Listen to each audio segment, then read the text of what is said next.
morality, which we're going to be talking about this a lot tonight. So one of my books is Why I Am Atheist and Not a Theist. So don't really want to talk about the existence of God, but how to do knowledge, meaning, and morality in a godless world. So I have done a lot of writing on morality.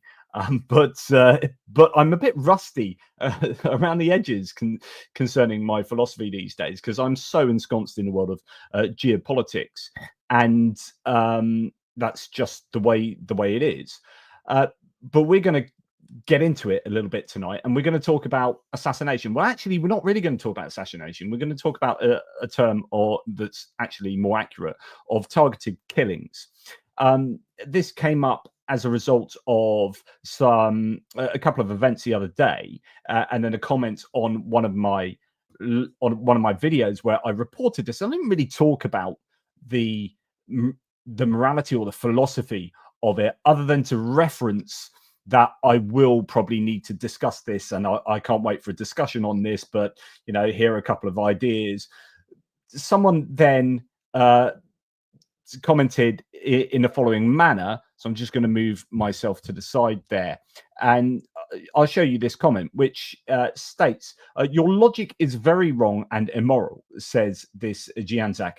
Now, I think this is good faith. This isn't someone trying to troll. They just disagree with me, but I didn't actually really cast any opinion, any steadfast moral proclamations. Otherwise, according to your logic, Russia could, for example, assassinate Western politicians or CEO of weapons manufacturer, or just normal people because they work to help Ukraine or donate for Ukraine.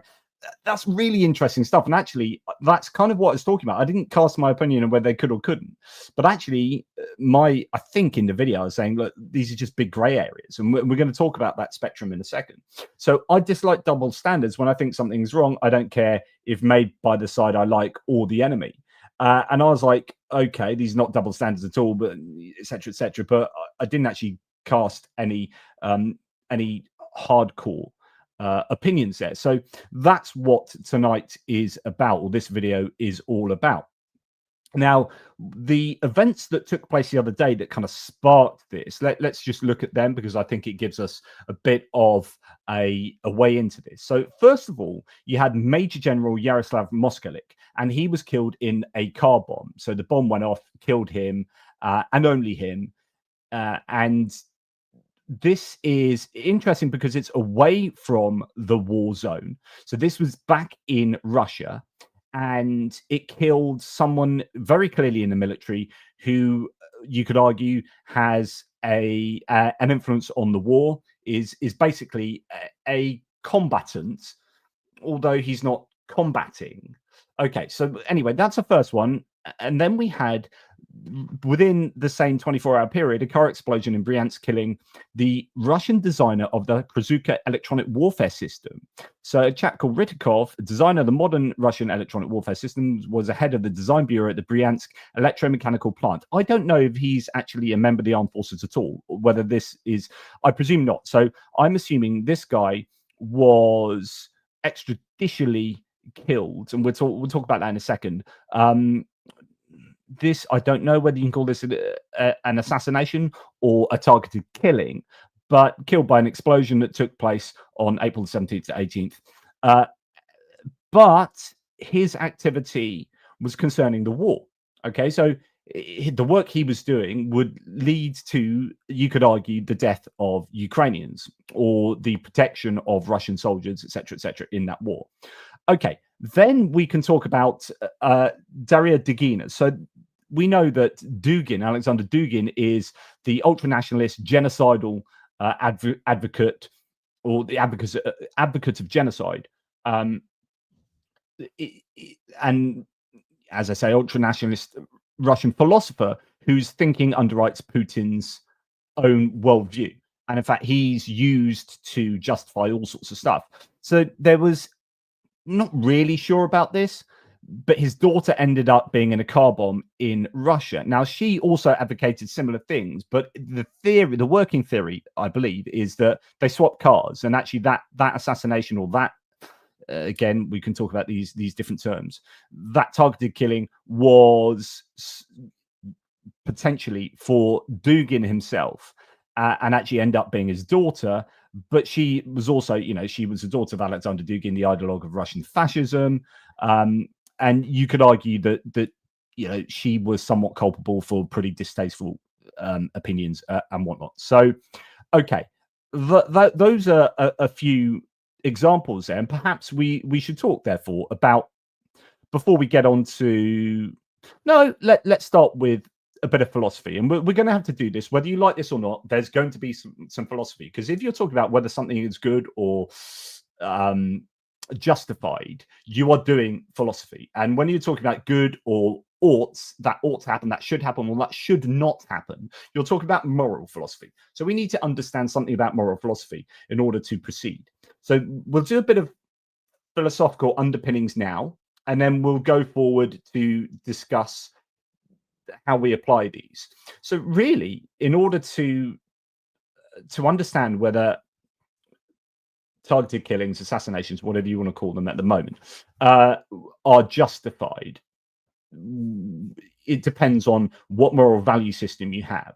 So in my book, I'm something called a conceptual nominalist. So I've explained this to you many times before, but just to re-explain, a conceptual nominalist would say that abstract ideas don't exist out there. There is no ether where abstract ideas exist. We conceive as conceivers of concepts. And these things like morality, these are concepts. So, for example, if all sentient life, if it was to die in the universe, if the universe, or take another universe, a universe that just had rocks and planets, right? Nothing alive there. There was no other universe, just that universe. I would declare that morality would not exist. There are no sentient agents that could do morality. And indeed, if we only had a universe with amoeba and plants, or maybe just insects, that morality wouldn't exist there. You start having to get up to concepts of morality in order to construct morality, right? So we construct ideas of morality in our minds, and when we agree on these things, we go, oh, that's brilliant, okay, and we form societies, and then we kind of like form rules and laws. And if we get to advanced societies, we have social infrastructure and governmental infrastructure where we have laws that we can enact, and then you need law enforcement, and then you have voting to vote in people that enact the kind of laws that you want. But in different countries, we have different laws. So already we're kind of accepting that there is some kind of moral subjectivity, because in that country that's allowed, but in this country it's not allowed. And in that time that was allowed, and in this time it's not allowed, and so on and so forth. And there are fuzzy areas, but you could argue there are some core, facts of morality or law that exist, or rules that exist in every society. And then, does that mean that there is objective morality? So the question here is, does morality exist outside of our minds? That's the objective part. Objective morality means that if we were all to die, there would still be morality. And that's what I deny. So I deny that morality exists out there. It exists in here. And we argue about it, and we disagree about it, and our laws change to reflect the way that we argue about it in society, and they reflect the successes of consensus and democracy or the failures. So where you get a dictator says, well, actually, this is the law now, that's going to change, so on and so forth. And that will look very different to a democratic nation where laws are put in place through democratic processes that involve the judiciary as well. And in different countries, the judiciary is part of the government, and other countries it's outside of the government, and so on and so forth. And then you get onto questions about whether law and morality are different. So law is a kind of moral proclamation that everyone in society should adhere to. But actually, we can differentiate morality from law. So I can have laws in my country, or say the United States at the moment, where you have, and I don't want to get into the long weeds of these particular arguments, but say you've got the Trump administration saying, right, ICE, the border people, can go and take people in this situation and lock them up and send them off without due process or whatever. And say they construct a legal situation where that is all legal, they can do that. You're going to take people from their houses and hike them off to El Salvador. but you might have a lot of people in the country saying that is morally bad. In other words, there's a difference between the law and morality. And some people's moral evaluations of their own laws will find them disagreeing with their own laws. I say, yeah, that is the law of this country, but I disagree with it morally. I think this should be the law. And so what we do, hopefully in a democratic country, is we then vote for the people who are going to represent us morally and legally, and then get the law changed through democracy, and hopefully having, Supreme Court justices in position who better reflect our moral outlook. Okay, so there's a bit of explanation of what's going on there. Okay.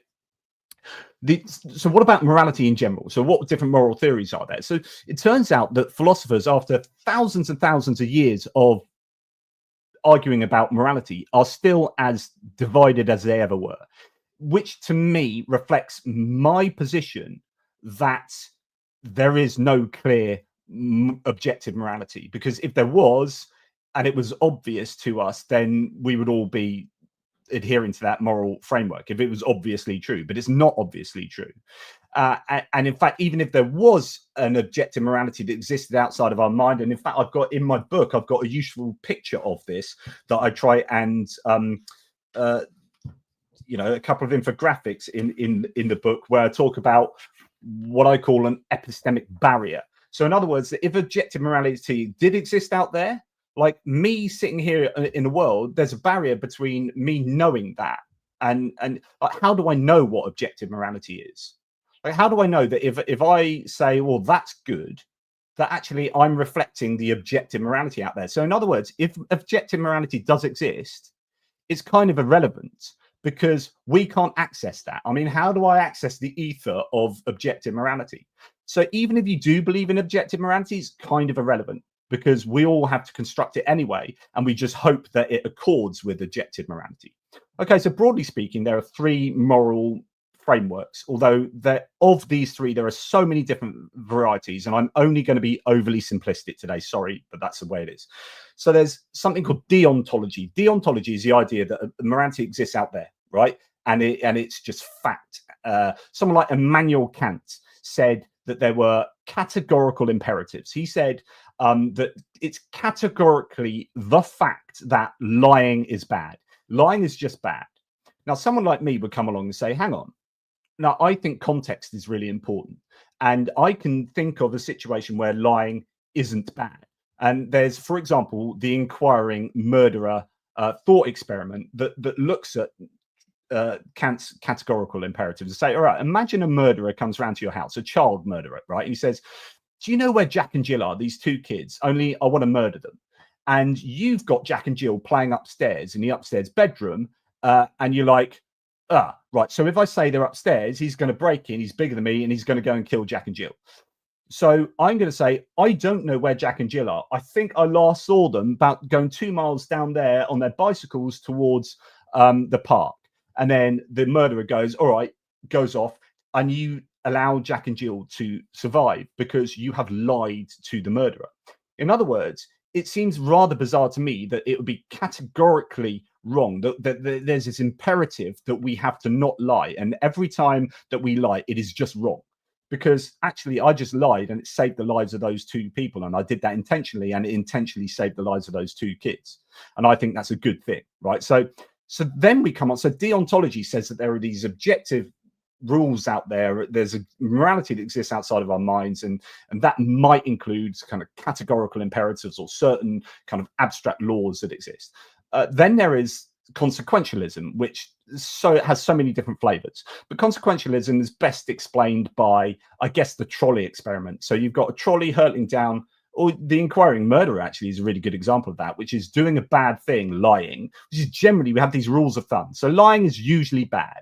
But why do we say that lying is usually bad? Actually, because the consequences of lying are generally bad. If everyone was to lie, this is a kind of universalism that I think is really important. Was it Kant that was big on universalism? Which is like, if everyone lied, then, it would be an absolute nightmare. We just wouldn't know what was true and what wasn't. And, so therefore lying is bad. Like, imagine if everyone did it, what would the world look like? So we have rules of thumb that lying is bad. It's generally bad, but sometimes it can be good, right? So another example would be the trolley experiment. So the trolley's hurtling down a railroad track and it's going to kill 5 people, right? And you're like, do I pull the lever so it diverts onto this other track and it only kills 1 person on this other track?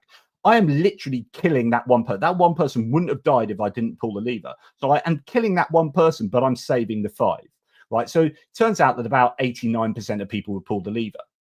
But then we get the interesting situation that if you push a large man off a bridge so that he falls in front of the trolley, so it's the same calculation. I'm killing 1 person, he falls down, dies because the trolley goes into him, but it saves the 5 people in front of him, and the trolley goes and crashes because of the large man, the fat man on the tracks. So like, you're not big enough to jump off yourself and and stop the trolley. So this person is significantly big enough. But it turns out that the percentages swap when asked about this. Like, whereas 89% of people would pull the lever, it turns out that 89% of people wouldn't push the fat man.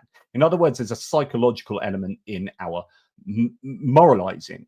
Okay, but that is consequentialism, which is the consequences of an action.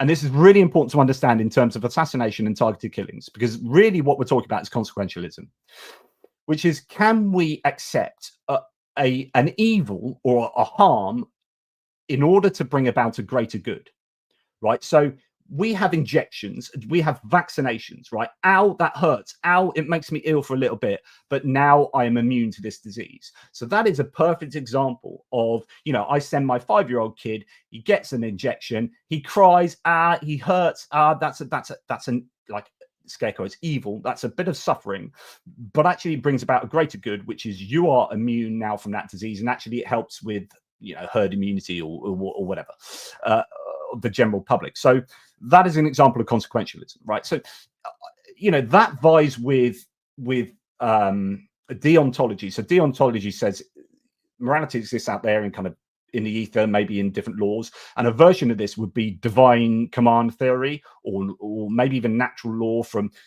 sort of religious philosophy. They would say that out there in the mind of God exists morality. But again, how do you access that? How do you know what laws? Are you interpreting the Bible or the Quran the same as someone else? How do you know that your interpretation of the moral laws is correct and this person's wrong? And so you still have this epistemic barrier between yourself and the supposed objective morality. So even if you think God embodies moral law, I would completely deny this, but if you do think that, there's still that subjective interpretation of what the laws are, right? So I still think you're back in the same problem. And anyway, I'm something of a moral skeptic, so I don't believe objective morality exists. So morality doesn't exist, but we construct it. So therefore it does exist, but we construct it into existence in our minds. And hopefully we use moral philosophy to argue with each other and say, well, actually, this is correct. And someone else says, no, this isn't correct. And if they can convince me otherwise, then, I will change my mind. And actually, it's all about sort of the process of moral philosophizing. But it's not objective. Okay, so I don't believe that there are abstract ideas existing outside of our minds. They exist in our minds, and we need to agree on these things. So this is part of the process. I'm going to try and convince you, except I don't really know where this is going because I'm not 100% sure what I believe about this. But I think we should be open to that, which is that sometimes there, and particularly in morality, actually, there are grey areas. And humans are not very good at this. So humans like to think in terms of black and white, and we're not very good with uncertainty, like psychologically, we're not very good with uncertainty, and we're not very good with kind of moral grey areas. They're like, it's kind of good, but also kind of bad. Or, yeah, there are elements where that's really bad, but elements where that's quite good. And so is it right or wrong? It's kind of righty-wrongy. It's rightish. It's wrongish. What percentage of right is it? And so, but we're not very good at that. We're like, no, that needs to be either good or bad. Otherwise, and there will be elements of this in the discussion that we are having and where we're going. Anyway, thank you very much for all being on board. I'm amazed some of you are still with me. By the way, thank you, Johnny Christensen, who put some super thanks in the other day to the premiere that I was unable to attend. I'm going to go to your questions and super chats and whatnot later, though, because let's get through the content. But thank you very much in advance for those who are there, and thank you to the live chat. Okay, So the other big area of moral the other big moral theory, if you like, is virtue ethics. The kind of idea of, like, whatever makes us flourish is what is good. I don't want to get too dry and into this, but you can connect all three, and you can actually argue. Richard Carrier does this very successfully. He argues that all three devolve into one, and actually there's no real difference between them when you parse them all down. Okay, the main thing I want to take away I want to take away from this initial starting point is that there will be grey areas, and that for me there are not objective moral truths. And the only way you could argue for that is if you could argue that logic was objective, that logic existed as a kind of abstract idea, or maybe even as part a fundamental has a fundamental existence outside of our minds. So we all died, but logic still existed somehow.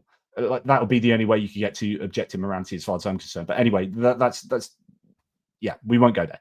So okay, let's start looking at some of these different issues with regards to assassination, targeted killing. So we already know that moralizing and legalizing are two different things. So we can have a different moral position to what the law of our country is, and we have at the moment things like the Geneva Convention, and we have these international rules of law concerning war, right? But don't think that they are objectively true, right? And don't think that you can't disagree with them. So if the Geneva Convention says something, we can still go, well, actually, I'm not sure it holds in this position. It was just what people agreed on by consensus at a time. And not all people, by the way, just a set of, like, elite people or expert people or whatever agreed, and then countries signed up to it. And but it doesn't mean it's definitely fact. Now, I'm not denying it's not kind of 100% useful or right. I'm not going against the Geneva Convention here at all, but I just want you to understand that it's not necessarily set in stone. And we could say it's a good rule of thumb, but there might be areas that need fine tuning, or actually, I'm not sure I agree in this particular area, and that's fine to do that, as long as whatever your position is justified by some rationale, by a bit of rationality, not just plucking intuitions out of your posterior. We need to be able to justify whatever our opinions are. So hopefully we're now at the point where we can look at examples and look at these different people. So I've talked about okay, well, let's talk about war, and then we'll talk about different people. So what is war, and is war justified, and can you even apply laws to war? So war is the murder of other people. In a very simple terms, it's like in a state level, it's just a mass murder of other people in order to get whatever you want. So can you ever justify war? Well, this comes down to people like Thomas Aquinas talking about just war theory, right? There are certain situations where you can justify war, particularly defensively. So for example, with Russia invaded Ukraine. Ukraine can be fighting a just war. It is morally, and I'm not going to go through all the reasons, but I think we can pretty much imagine why it can be morally justified to fight a war when you've been invaded. Because if you don't, genocide, subjected to torture, all these things, like, in order to stop those horrific things happening, we need to go to war to defend our country, to stop our country from ceasing to exist, and to stop our people from being murdered. We need to go to war. So you can make a good moral case that defensively Ukraine are justified in fighting the war they're engaged in. I think it's a lot more difficult to justify it morally for Russia on Russia's side of things. So I think what they are doing is genocidal and horrific and morally unconscionable and totally unjustified. Okay, so there is that. But essentially, when you're talking about a battlefield, just imagine a field, like trench lines at each side. Like, I am shooting at someone else to try and kill them, right? So I'm trying to murder that other person, and that person is trying to murder me. And generally, like, that's accepted. Like, once you're at war, that's kind of accepted warfare. So neither of us can be accused of extrajudicially killing someone, right?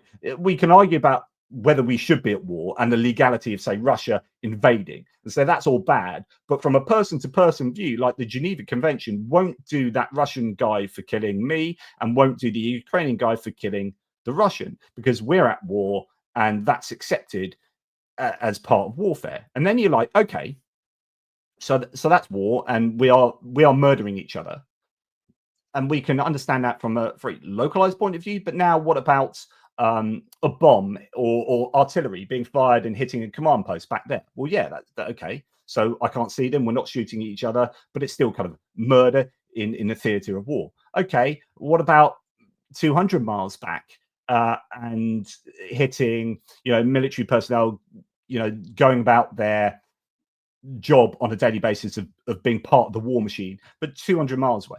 Okay, what about, and we go back to our example that we've already brought in, what about this chap back here? So back in Russia, okay, so he's part of the war machine. Yeah, I think we can justify that it's okay to eliminate this guy. And then you start going, okay, rather than sort of distances away, what about whether they have to be soldiers or not? So, for example, what about Hitler? Was Hitler a soldier, or was he a politician? I know he was a soldier before he became a politician, but he was leader of the country, and I would say he's not. You might say he's commander-in-chief of the armed forces, but let's assume no, he's just a politician. I'm not really interested in the exact reality here. I don't care. Just using this as an example, but okay. So say Hitler was a politician and he's getting his army to do all this. Is it justifiable to assassinate or do a targeted killing of Hitler? Okay, well, I would think it probably would be, but then that's a politician. So these are politicians who are making the rules that are actually leading to these people in the army and Navy and Air Force doing the killing, right? But actually, who's killing more people? Is Hitler killing more people than a single soldier? Well, actually, like, I would argue that killing Hitler would have saved. So if you're talking about pulling that lever on the train track, killing Hitler would save a lot more people than shooting or blowing up that soldier on the front line. Okay, so is it now more? Are we justified in assassinating Hitler or thinking that's a good thing? Then you might argue, at what point in that whole train of events is it justifiable? Can you justify killing Hitler as a baby if he had a time machine? And then, okay, that starts getting funky, and then you can start understanding that the context changes everything. And then there are certain times where you're like, I'm not too sure about that. I'm not too sure about killing Hitler as a baby, whether that's justifiable or not. And then you're like, do we 100% know he will go on to do this? So then you get on to the different assassination attempts of Hitler. So in 1939, there was an assassination attempt on Hitler, right? And you could argue that this was unjustified at the time because they didn't know he'd go on to do. You'd have some idea, but you think surely he's not going to go and do this. He did go on and do all that stuff. So retrospectively, you might say, yeah, it was justified. But at the time, was it morally justified that Georg Elser, a worker who feared that Hitler intended to start a war that would lead to many deaths, planted a bomb in a beer hall in Munich where Hitler was due to speak? He escaped death by leaving 13 minutes before the bomb went off. Elser was right about the war, but did it? How if you're predicting the future, how do you know how right you're going to be? And that's a very difficult thing. And a good example of this would be dropping a bomb on Hiroshima and Nagasaki. Do you know that's going to stop the war? They'd already firebombed Tokyo and done all these horrific things, the Americans, and they dropped 2 nuclear atom bombs on cities full of 100,000, 80,000 civilians and killed them. That is a horrific thing. Is that justified because it stopped something even worse? But how did they know it was going to stop something worse? How many bombs do you have to do? How many bombing raids on these big cities would you have to do or could you imagine happening before you get to the point where the other side capitulates? Well, what's acceptable and what's not? So these are really difficult discussions. Of course they are. It says here, is it ever justified to kill a few innocent people in order to save the lives of many more? So this is your consequentialism, right? This is your trolley going down a train track. Fritzer has doubts about the morality of killing. So someone, a philosopher, morality of killing the innocent in any circumstances. But even if killing innocent people is justified in exceptional cases, he thinks that those who commit a violent act must be prepared to do all they can to prevent their deaths. They should be prepared to sacrifice their own lives if necessary. So this is the idea. Okay, Hitler's in a beer hall, but what if that bomb is going to kill like 20 other innocent people? Is it worth killing Hitler? Is it worth those 20 people dying so that you can get Hitler type thing? So, you know, how acceptable is that? And then that's where we have these frameworks around warfare, whereby you can legitimately hit military targets in the middle of a city, as long as you are trying to mitigate the collateral damage. So at what point does it become unacceptable to throw that missile at that place? You know, how many innocent people can die? Is 2 all right? Is 10 all right? Is 50 all right? Is 100 all right? And of course, there is no, again, we go back to, there's no objective truth out there.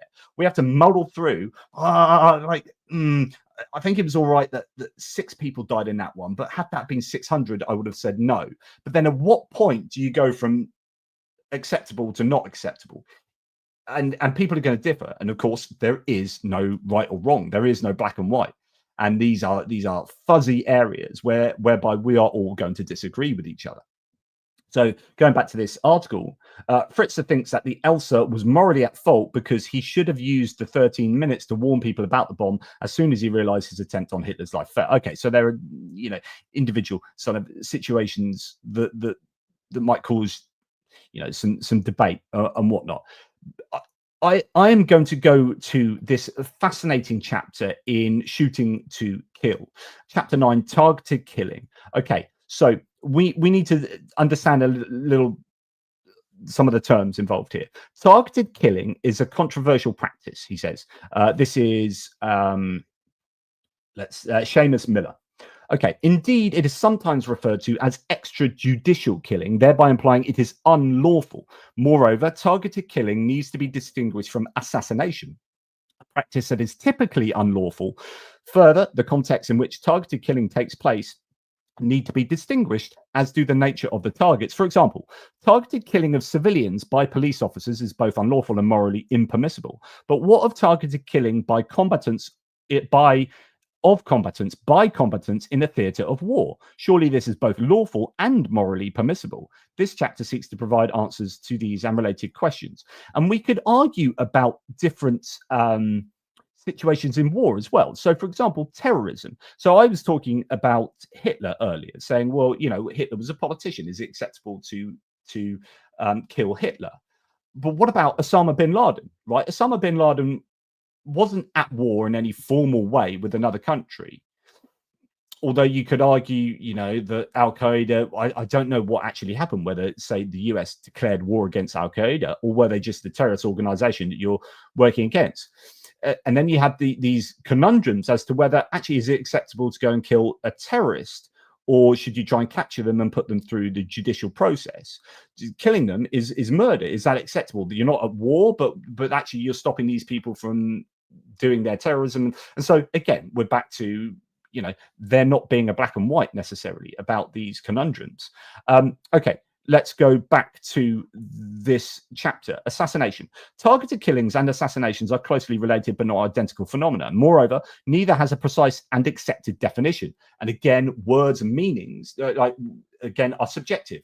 Word meanings and how we use language is not an objective truth. It's all conceptual, and we kind of muddle through, and hopefully we can agree on what words mean and how they're used, but not all the time. And words and meanings change over time.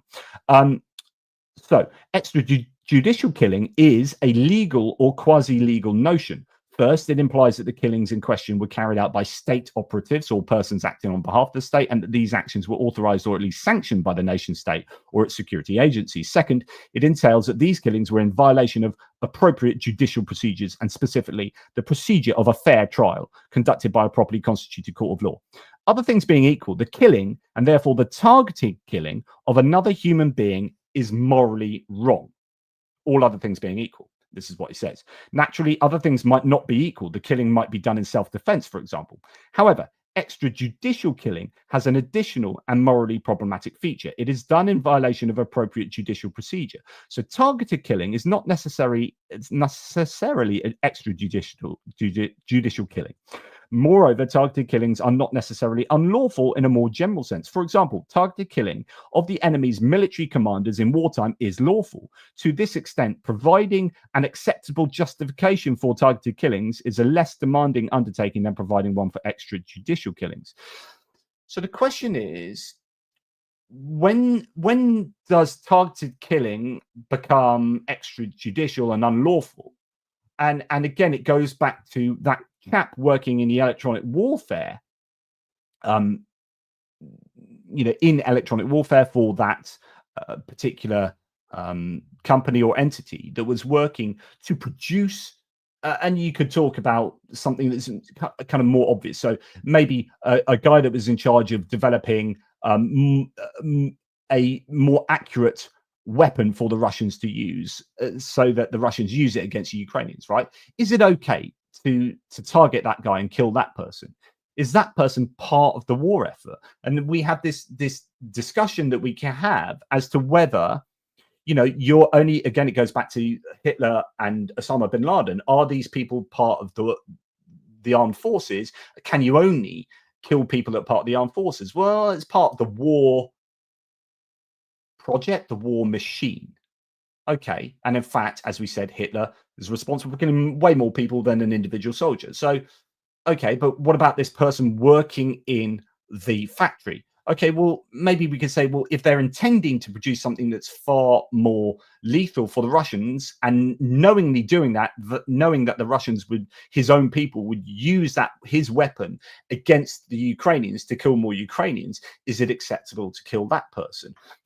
Okay. And I think you could probably build up a case that it is acceptable, but likewise, you could probably build up a case that is a bit dubious. And actually, this person sits outside of the war machine if you're having a very narrow definition of the war machine. So it's okay to shoot someone that's running across that field over there with a sniper rifle. That's part of war. But we can't shoot a person with a sniper rifle in Moscow that's creating a weapon that's going to be used against the Ukrainians.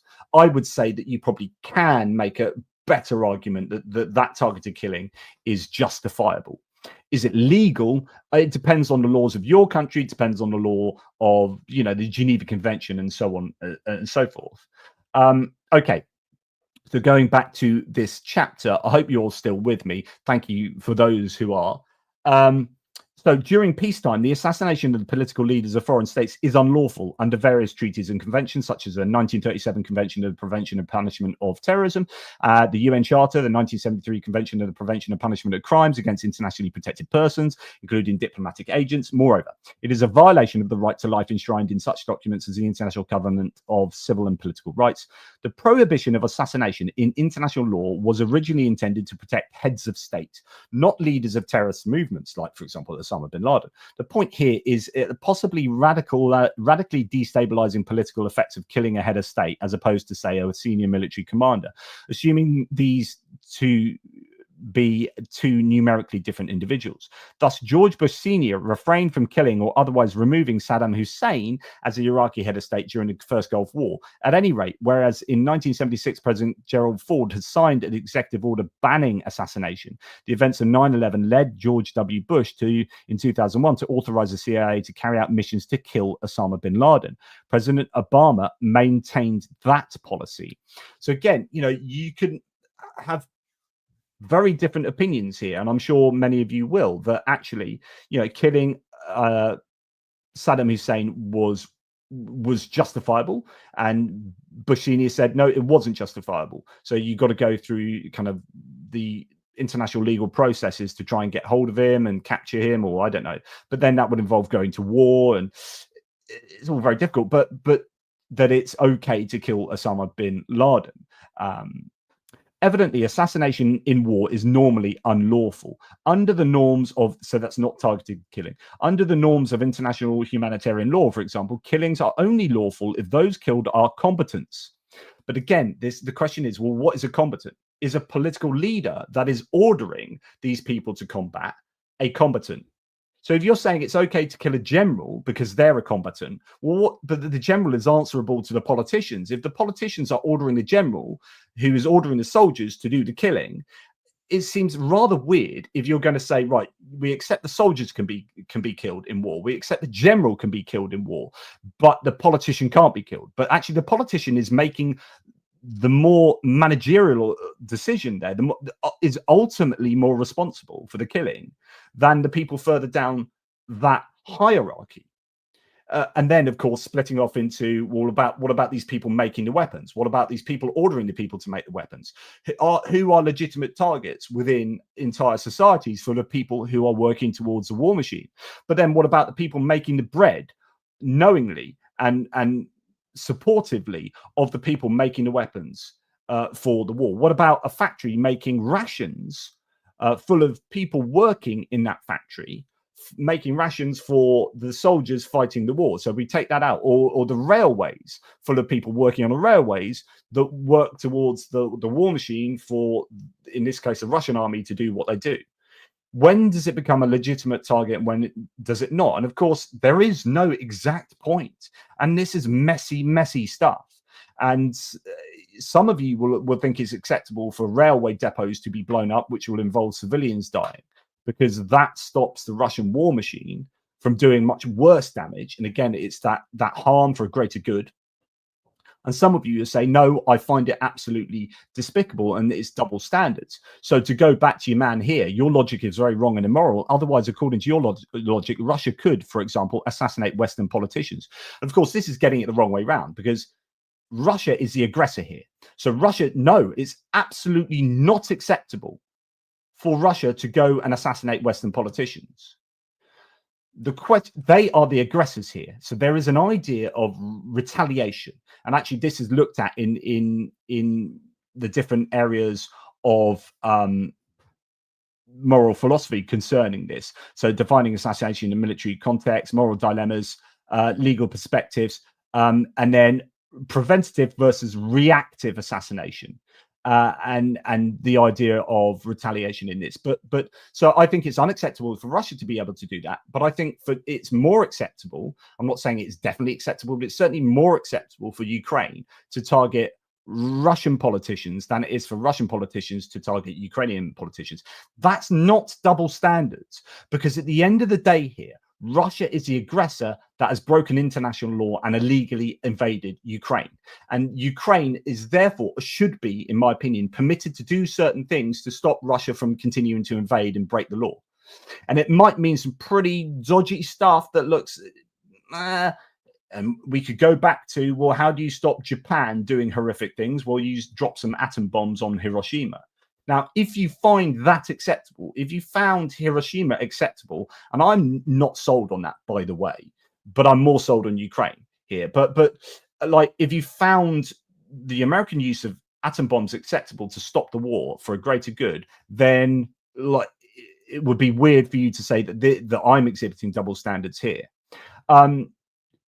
So he said, or for a CEO of weapons manufacturer, or just normal people because they work to help Ukraine or donate for Ukraine. No, it's utterly unacceptable for Russia to do that. But it's more acceptable for Ukraine to do that to Russia. That is not double standards. That is the fact that Russia are the ones that have done the bad stuff. So if I'm going to use Doris again, Doris's house is attacked by Ivan. He comes in, he ransacks a house. It is acceptable for Doris to punch him full in the face, to electrocute him with a booby trap that she set up, right? Because but it's not acceptable for him to do that to Doris. Like, Ivan should not be trespassing in Doris's house, and he should not be punching Doris in the face. But Doris is justified in punching him in the face. That's not double standards. That is because he is the aggressor. He is the one that's fully in the wrong, and she is defending her house and her sovereignty and her safety, right? Okay, and that's just super important. So, kind of this comment, as good faith as it was, is not bad faith commenter, but I just think that I'm wrong, very wrong and immoral, and that I'm the one having double standards, that is deeply, deeply wrong, right? It just shows a lack of understanding, I think, of the subject and what my thoughts are as well. But yeah, but thank you for commenting. That's not to overly have a go at that person. Anyway, to go back, sorry that I was showing you the comment from this chap over here. Anyway, to go back to the chapter, because I think this is really important to lay out. So on the other hand, so it says that to remind you, killings are only lawful if those killed are combatants, but political actors are not necessarily combatants, and that's where I think there's almost a false distinction. But again, like, where down that line does it become acceptable to kill someone? The bread maker, the politician, the railway worker, the general, the so on and so forth. Now, on the other hand, Stephen David, quoting military lawyer Charles Dunlap, argues that neither US nor international law prohibits the killing of those directing armed forces in war. That's my point, is that the ultimate responsibility for war are surely the politicians that are ordering these people to war. Moreover, it has been argued that the principle of reciprocity, so reciprocal action, you did this to me, I'm doing it back to you, has application in international law and might provide a legal justification for countermeasures such as tit-for-tat assassination. Interesting. Arguably, bin Laden was leading a campaign of violence against the United States and its allies, so he was, or was akin to, a military leader. And since military leaders are not legally protected from being killed in the time of war, perhaps a targeted killing of bin Laden was lawful. Let me now turn to the morality of assassination. Arguably, the assassination of Hitler by Colonel Klaus Schenk Graf von Stauffenberg and his co-conspirators in 1944 during the course of the Second World War would have been morally justifiable, even if not legally allowed. Okay, so we had the attempted assassination of Hitler in 1939, but you didn't know that he was going to go on and do horrific things. So how much justification do you need in that preventative attack, a preventative strike? And this is what this other piece talks about here, which is preventative versus reactive assassination, right? So is it acceptable to try and kill Hitler because you've got a pretty good idea that he's going to do this, but you don't know that he has done it? And then you compare that to 1944 when they tried to assassinate Hitler because he's already done that stuff, right? We know he's done this and he's going to do more, so let's kill him now. Was one more justifiable than the other? I'll let you think about that. For one thing, military and political leaders who direct the combatants under their command to commit atrocities such as genocide are morally responsible for these actions of their subordinates. What I said earlier. Pacifism aside, these leaders do not have a moral right to not to be killed in these circumstances any more than combatants they command have any such right. Yes, yes, yes. I fully agree with that. And that's why political leaders who are ordering genocidal war or any kind of war, I think, are legitimate targets. In war, I think Putin is a legitimate target for the Ukrainians. What it then comes down to is the practicality of doing that. Like, does it make matters worse if you were to do that? So you can move. So there are different things to consider, and this is what this particular article, which is exploring the ethics of assassination, moral implications, and debates, it says. The considerations for this moral dilemma include the legitimacy of targeting individuals based on their actions versus their intent. So again, like, their actions and their intent might. So if someone intended to kill like 100,000 people, but actually failed to do so, is it justifiable to retributively try and assassinate them? What if they were intending to do that but hadn't done it yet? Is it justifiable to do that? What if they're halfway through doing that? Do you know what I mean? So there's intent versus actions. Then you need to consider the potential for collateral damage and its impact on innocent lives. So how much are you reducing collateral damage? If you're striking a place where this person is, are you blowing up the whole building? And does that have like 1,000 civilians in, that kind of thing?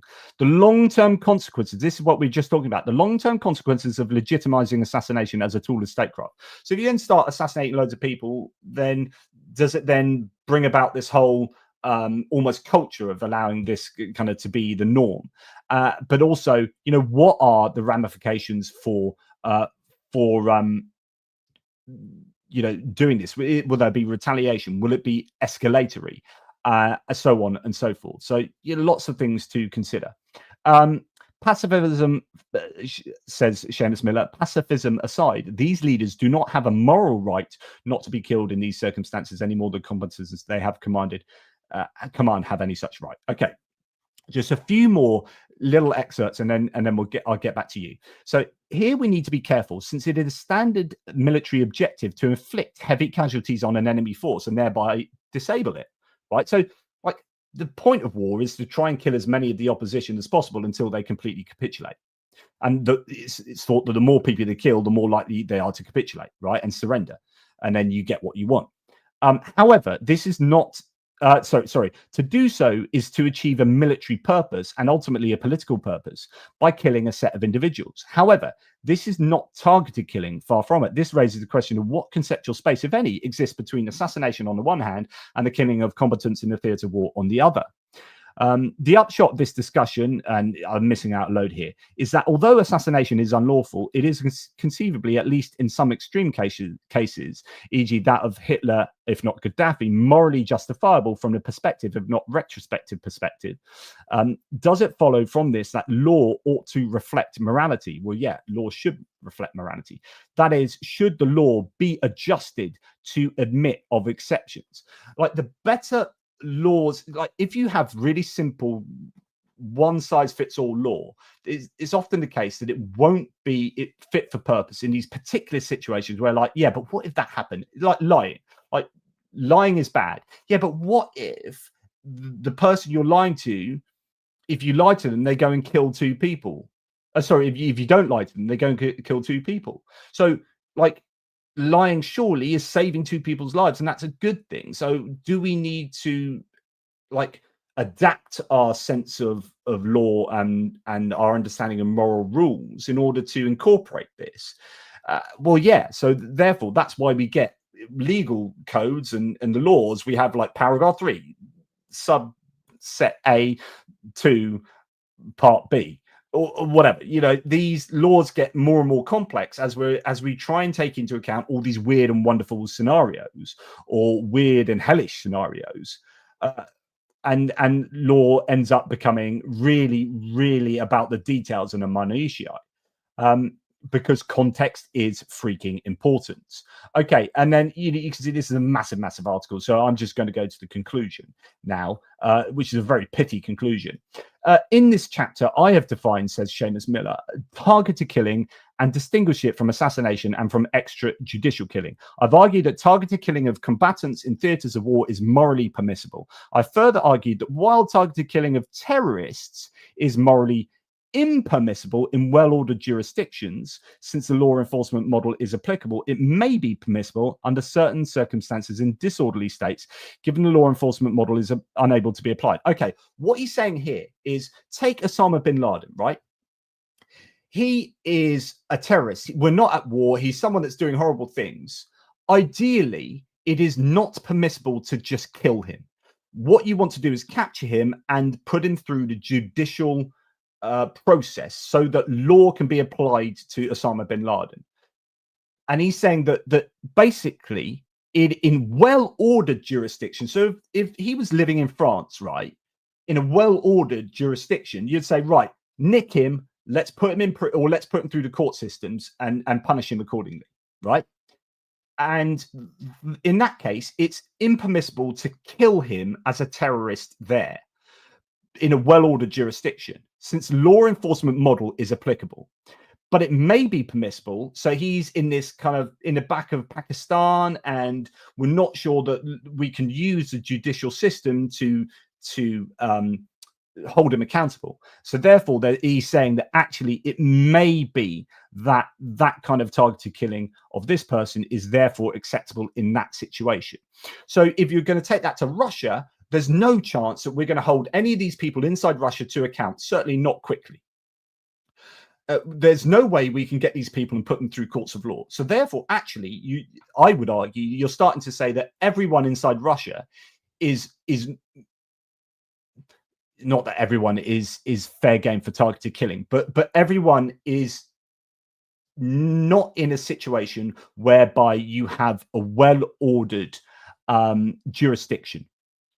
Okay, so we're starting to move towards finding it more acceptable for targeted killings to take place in Russia than for if there was a Russian person in, say, living in France, and would say, right, quick, get him, let's put him through The Hague, right? So that just, I'm not saying everyone in Russia is fair game, but I'm saying that everyone in Russia, none of these people live in a well-ordered jurisdiction. It's not under our jurisdiction or the jurisdiction of the International Criminal Court. We can't just hoik them out and say, right, we'll take you to prison. We can't march our police into Moscow and arrest Putin and put him in prison.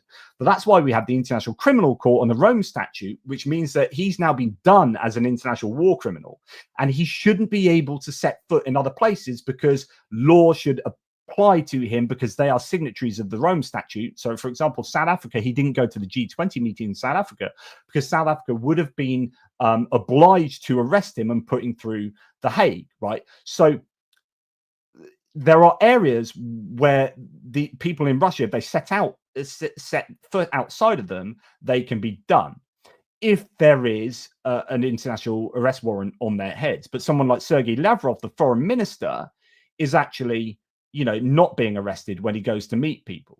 Now, the question might be, is like, well, is it justifiable to target him as a foreign minister? Is he ultimately responsible for justifying the war and for doing things that allow the war to continue? Is he part of the Russian war machine that has facilitated the Russian army to march into Ukraine? I don't know. That's an interesting one. So if Sergei Lavrov was assassinated, or there was a target, again, depends whether you think he's a combatant and blah blah blah blah. But if the Ukrainians killed Sergei Lavrov, how would you feel about that? I would have to sit down with a very long cup of tea, possibly a bottle of wine, and consider that. And wonder whether that was acceptable, because he's a politician, but how much is he involved with the war? In the same way that I'd have to think long and hard about, a rations factory being targeted. Well, actually, I think that is justifiable, but then what about all the innocent people working there? And then, okay, well, let's try and mitigate it by hitting it at night when there are fewer people working. But what if it's not possible? What if there's always people working? It was a 24/7 factory. These are difficult discussions to have. I don't know if there's any other.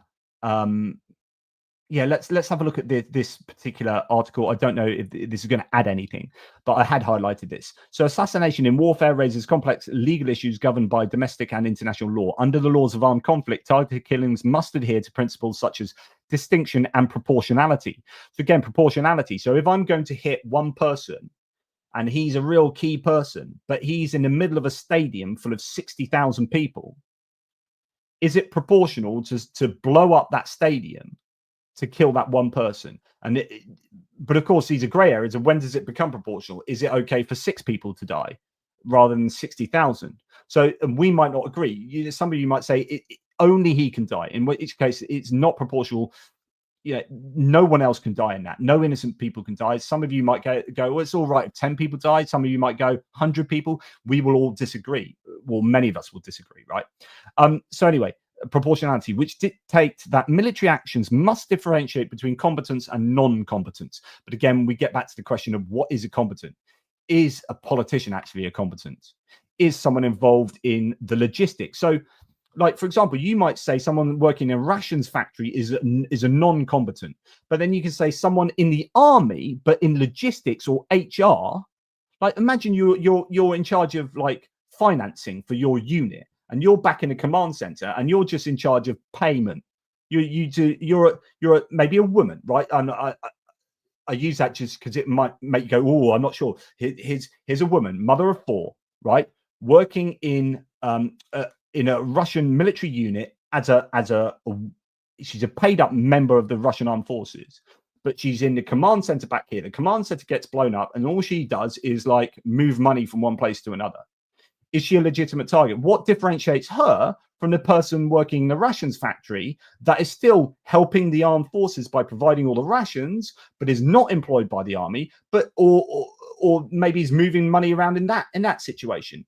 But the army couldn't work if it didn't have rations, right? But the unit couldn't work if it wasn't getting payment. So like, but we put the woman in the HR department down as a combatant, arguably, but someone working in the rations factory is a non-combatant. Is that a fair distinction? So again, every place we go, there are grey areas and there are lines of distinction. And this gets back to, and I'm sorry, I'm going to go back to conceptual nominalism. I talk about this in terms of the Socrates paradox. The Socrates paradox is you have a sand dune and you take a grain of sand off and say, is it still a sand dune? And everyone goes, well, no, it's not. You've just taken one grain, and you keep doing that. And no one knows the exact point that it becomes not a sand dune. So eventually you get down to 0 grains of sand and it's still a sand dune, because you've got, well, no, it's not a sand dune now. Like 1 grain of sand doesn't make a difference. But somewhere between a sand dune and nothing, there is a line where we go, well, there isn't a line. There's just a general area where we go, it's not sand dune now, or I'm not really sure. The point is, like, we make these false distinctions. We do this in evolution, particularly happens over time, right? Where you say, we can do this with age. You're an adult now. You're 18, you're an adult, but you weren't an adult 10 seconds ago. Now you've turned 18, you're an adult. You're like, how did that happen? Like, but we've created, again, it's not objective truth that you're an adult. It's not out there, it's in here. And we've said 18 is an adult in the UK, but actually in America, you've got to be 21 to drink, 18 to vote. In the UK, 18 to drink, 18 to vote. It might be that you can vote at 16 in Scotland in a referendum, but you can, so there is no objective truth to adulthood, to voting rights, to drinking rights. It just depends where you live and at what time in history you exist, and agreeing by consensus. So in evolution, it's not like a Homo australopithecus gives birth to a non-Homo australopithecus. These things change over time. Evolution of organisms changes over time, and they don't suddenly, you have a new species here. What we do is we take 1,000-yard look at this and go, well, actually, that's a species here and that's a species there, but where it changes over, that's really bloody grey. And there isn't a single point where one of these sets of animals gives birth to, like, one species gives birth to the next species. That doesn't happen. It just changes gradually. We have a grey zone here, and we say that's definitely that species, and that's definitely that species. Species don't exist. They exist in our heads. Sorry, the species don't exist objectively. Even Charles Darwin knew this. He called it the problem of species, or the species problem. He said that we just invent these names for species, but they don't exist. If we all died, right, the concept of species would die with us if humans just cease to exist. So we invent these categories and we draw lines down them, like an adult, like a combatant, like a species. So a combatant and a non-combatant, these are categories that we have invented, and because they're quite useful, but actually they get us into a bind, because sometimes they force us to say, well, it's acceptable to kill a combatant but not a non-combatant. But you can say, well, hang on, what about the woman that's working in the HR department there, or the bloke that's designing guns to destroy? He's a non-combatant, but he's designing and creating weapons that are going to kill thousands of people over here, and she's just paying for, like, sausages on the bloody unit account there. So, but you can kill her as a combatant, but you can't kill him, and he's designing weapons that are going to kill these people, but he works for a private company. And so what we do is we get ourselves into a corner by creating categories that are kind of either false categories, or we think that they exist as objective facts, and they're not. There is no such thing objectively outside of our minds as a combatant and a non-combatant. These are concepts that we have conceived. That is conceptual nominalism. They don't exist out there, they exist in here. And when we agree on them, that's fine. But actually, do we agree on what combatants are? Do we agree what a non-combatant is? What about when it's in that fuzzy middle area? Okay, hopefully that makes sense. Again, this is stream of consciousness. I'm not really prepared this other than going, oh, this could be interesting to talk about. So sorry if I'm going off on one. International humanitarian law prohibits extrajudicial killings, complicating the legal status of assassination. For instance, the Geneva Convention stipulate that any attack must be directed against legitimate military targets. And again, so the question here, it's the same problem. Okay, let's go back to the same issue, which is words, right? What is legitimate? When does something go from legitimate to non-legitimate? And again, you've got the spectrum, and you've got a line down there, and you've got a fuzzy area around around that line. You might say that's a legitimate target, and someone else over there might say that's not a legitimate target, and that's a legitimate target. And you might say, well, actually, no, I don't think that is. So it sounds we've got to be careful when you read stuff like this. You go, oh, okay, well, yeah, right, okay. So it depends on what's a legitimate military target, without questioning that we might not know. There might not be no objective truth as to what legitimate military targets are, and that itself is something we need to argue over. Is a rations factory a legitimate military target? Is a weapons factory a legitimate military target? Is a oil refinery a legitimate military target? Is the Houses of Parliament a legitimate military target? And many people will have different opinions on all of those ones. This is difficult. Raising questions about the legality of targeting specific individuals. States often justify assassination as a means of self-defense or to neutralize imminent threats. However, these justifications must be scrutinized to ensure compliance with legal standards intended to protect human rights during conflict. The ethics of assassination intersects with these legal considerations, demanding careful evaluation of both justification and methodology.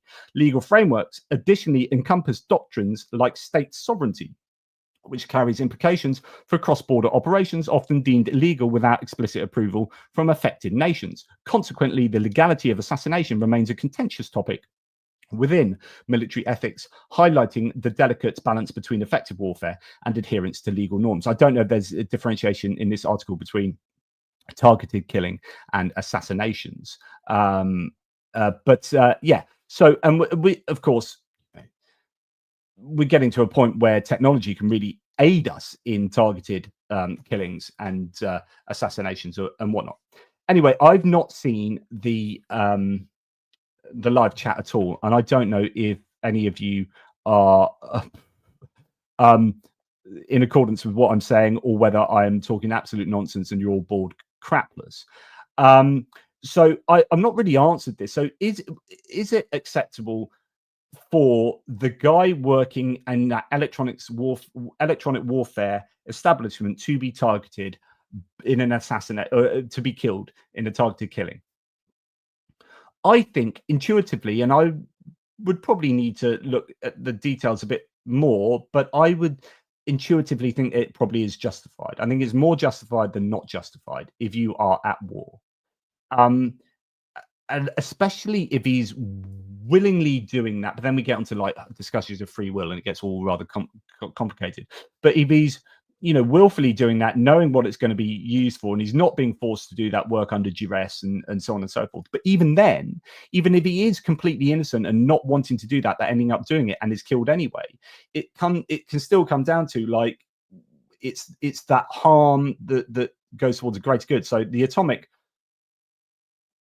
bomb dropped on Hiroshima, like 100,000 people, there are going to be an awful lot of innocent people there, and unborn babies, like fetuses, and children, and people who were pro-American maybe, but they die as part of that. Well, yeah, it's all for the greater good. So that guy who died working in that electronic warfare plant, doesn't matter whether what his views were, and does it matter whether he was under duress or not? The fact that was someone who was just functionally aiding Russia's war machine in a very tangible way, giving designing stuff that was really useful for protecting Russian assets on the warfield.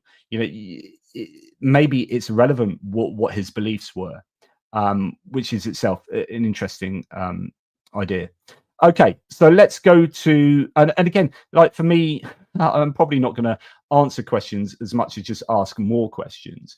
But I think intuitively, most things, it all comes down to the argument. So Ukraine would need to provide, or the defender of Ukraine doing these targeted killings would need to provide good justification that this is actually a war target, like a legitimate military target.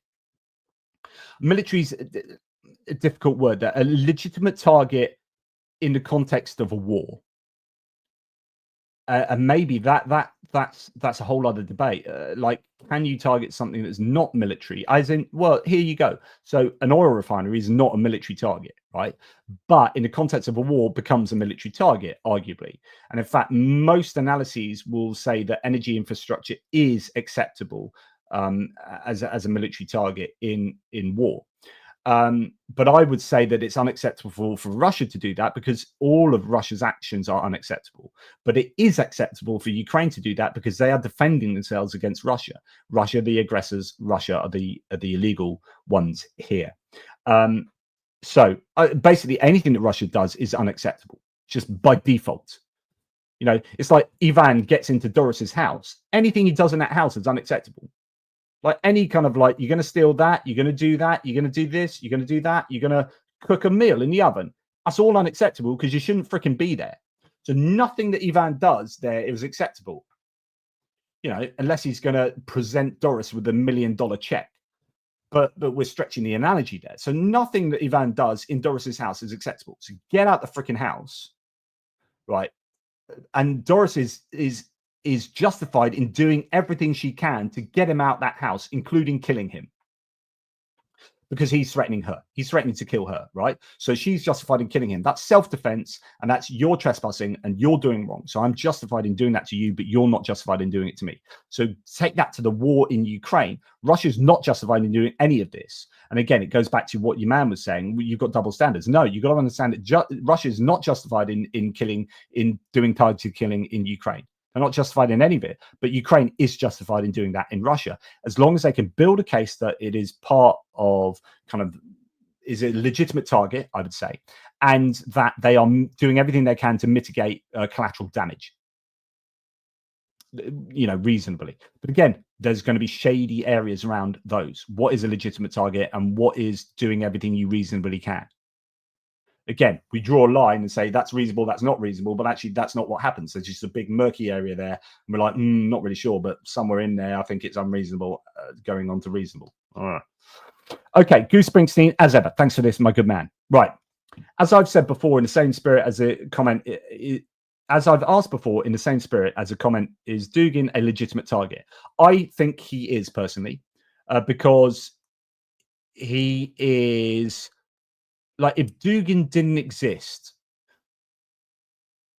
I think an awful lot of propaganda and an awful lot of support for the war in Ukraine and an awful lot of genocidal thinking, and that it could include from Putin himself, who is the ultimate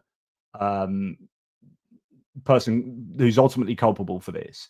But if he's underwritten by Dugin, and Dugin is publicly saying these horrific things, is he a legitimate target? That I think he is, but I could also be convinced he is a philosopher sitting on the side that's not. He's just coming up with the ideas. It's not wrong to come up with these ideas. Well, again, we can argue about that, but that's your kind of freedom of speech thing.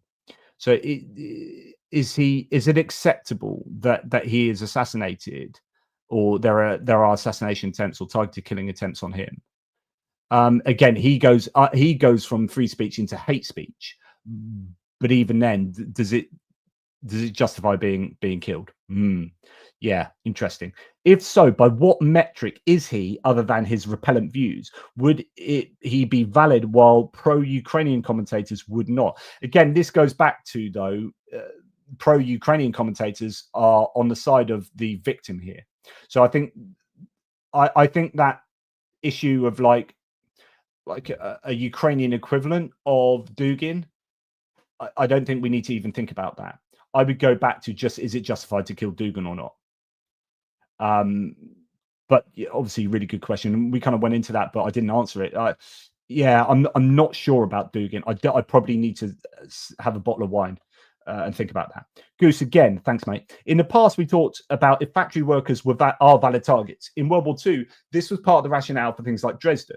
The civilian workers were seen as inseparable from the Nazi war machine. And yeah, I can't. So again, it's not to say it's indubitable fact. I mean, I'd happily be argued against this, but I would think they do become legitimate targets.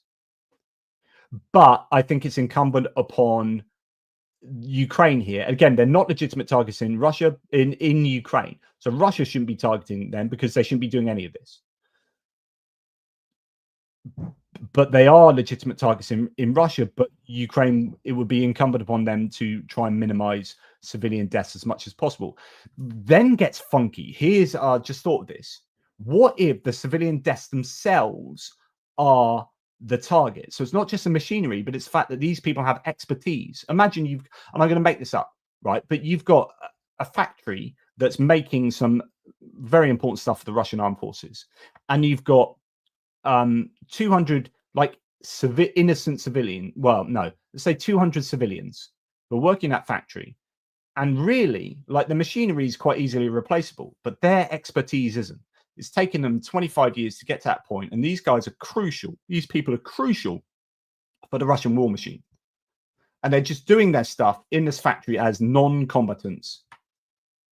But actually, you can argue this factory is a legitimate target, but actually it's the people themselves that are the legitimate target. And again, this comes down to consequentialism. Again, pulling that lever, killing the one person to save 5, killing the 200 people working in that factory to save people in Ukraine being killed. And I think you probably can build up a case for that, but it becomes more difficult.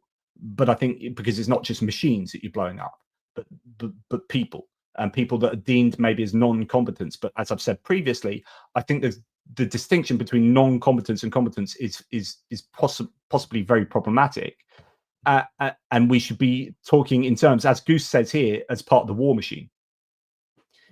So are you part of the war machine or not, rather than are you a competent or a non-competent? I think it's a better distinction. And I'll be interested to see if you guys would agree. Mark Gould, thank you so much. It's incredibly generous super sticker there, mate. Really kind of you for supporting the channel. Stupidity in essence with some Danish love. Thank you, my good man. Putin doesn't give an F about others, eye for an eye. And this is the reciprocity approach, which is actually, there are accounts, not 100%. I mean, it talks about that in one of the articles I just showed you. People do build up a case for reciprocity, yeah, where you can retaliate in that way. You've assassinated these people, we're going to assassinate those people, and actually, you know, that's justified because you did it to us, and blah blah blah. We are way beyond that with the orcs murdering of Ukrainians for 3 years. Yeah, and I think, like I've said many times, I think you can justify doing things to the Russians. You can't justify the other way around. Kevin Force says, I was at a fundraiser for revived soldiers in Ukraine yesterday. Wow, Kevin. Of Ukraine yesterday in Northport, Florida. Yeah, so not in Ukraine, but wow. Of 3 heroes I met, they were missing 5 limbs. Ask them about Russian justice and morality. Yeah, and of course, you know, when we just go and look at actual evidence of Russian atrocities, then that gives us the emotional fortitude to state that it is more acceptable. But what we should be doing is stripping that emotional baggage away to try and be as rational as possible. And that's really difficult. The problem is all of us want to say, you bastards doing all these horrific things. Yeah, it's acceptable to do that. Yeah, because you guys are complete bastards. But if we're being as rational as possible, which I think is the optimal situation, then actually we want to try not to think about that, or think about that in a very rational way.